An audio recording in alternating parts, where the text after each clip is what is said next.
मेरा नाम डॉक्टर ईशा है और मैं डेंटल स्क्वायर से मुखातिब हूँ।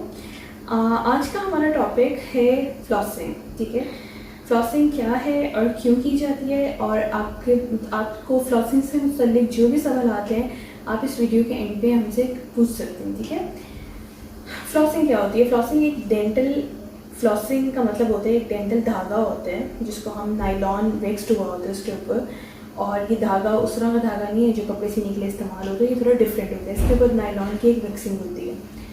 ठीक है, इस नायलॉन की वैक्सिंग को वैक्स किया होता है हमने धागे को उसके ऊपर। अच्छा, ये धागा हम क्यों इस्तेमाल करते हैं? ठीक है, और इसकी क्यों ज़रूरत पेश आती है? जब भी हम दांत निकलवाते हैं तो उसके बाद हम आर्टिफिशियल दांत लगवाते हैं, फिक्स्ड या रिमूवेबल, वो पेशेंट की चॉइस होती है। जब हम फिक्स दांत लगवाते हैं तो उसके ऊपर हम पेशेंट को मना करते हैं कि आपने टूथपिक का इस्तेमाल नहीं करना। ठीक है, जब पेशेंट को हम मना करते हैं कि टूथपिक का इस्तेमाल नहीं करना, तो जब खाना फंसता है पेशेंट के दांतों में तो वो किस तरह निकाला जाए, उसके लिए हम रिकमेंड करते हैं पेशेंट को कि आप डेंटल फ्लॉस यूज़ करें। डेंटल फ्लॉस एक धागा होता है, मार्केट में डिफरेंट ब्रांड्स के नाम से आते हैं। ओरल-बी का होता है, कोलगेट का होता है, या कुछ लोकल्स भी आपको मिल रहे होते हैं कलर पैक में। अच्छा, डेंटल फ्लॉस हमने किस तरह इस्तेमाल करना है? आपने डेंटल फ्लॉस लेना है, तकरीबन हम पेशेंट्स को कहते हैं कि 8 इंच लंबा धागा आपने लेना है और उसको अपनी 2 मिडिल फिंगर्स में आपने लपेटना है। ठीक है, और आपने दांत के हर हिस्से पे वो दांत ऐसे टू एंड फ्रो मोशन पे करना है। टू एंड फ्रो मोशन मतलब आगे पीछे आपने दांतों को साफ करना है। दांतों की टोटल 4 दीवारें होती हैं, आपने उन चारों दीवारों को अच्छे से डेंटल फ्लॉस को ऐसे मूव करना होता है। ठीक है, इससे ये होता है जो खाना फंसा होता है वो निकल आता है, और इसको आपने बहुत जेंटली इस्तेमाल करना होता है, बहुत आराम से।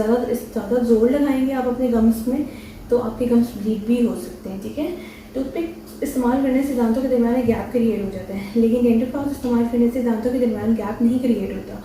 तो हम अपने पेशेंट्स को यही रिकमेंड करते हैं कि अगर आर्टिफिशियल टूथ है या नेचुरल टूथ है तो आप उसके ऊपर डेंटल फ्लॉस का ही इस्तेमाल कीजिए। उसके ऊपर जो नायलॉन की वैक्सिंग हुई होती है धागे के ऊपर, वो आपके गम्स को थोड़ा सा सूदिंग इफेक्ट देती है और वो बिल्कुल मतलब गम्स को रफनेस से बचाती है। इसके बाद हमने नायलॉन वैक्सिंग इसलिए की होती है हमारे डेंटिस्ट ने, ताकि आपके दांतों या आपके गम्स को एक धागे की रफनेस ना लगे, क्योंकि धागा थोड़ा स्ट्रॉन्ग होता है, थोड़ा मतलब गम्स को थोड़ा सा टीयर कर सकता है, थोड़ा सा इंजर कर सकता है, नुकसान पहुंचा सकता है। तो अगर नायलॉन की कोई वैक्सिंग हो गई हुई है तो इसकी वजह से आपके दांतों और गम्स को कोई नुकसान नहीं पहुंचेगा। बहुत जेंटली आपने इस्तेमाल करना है और इसके इस्तेमाल करने से कोई नुकसान नहीं होते आपके गम्स को या आपके दांतों को। तो इसी के साथ हम अपनी नेक्स्ट वीडियो में आपको मज़ीद इसके मुतालिक बात बताएंगे, और अभी के लिए थैंक यू सो मच। अल्लाह हाफ़िज़।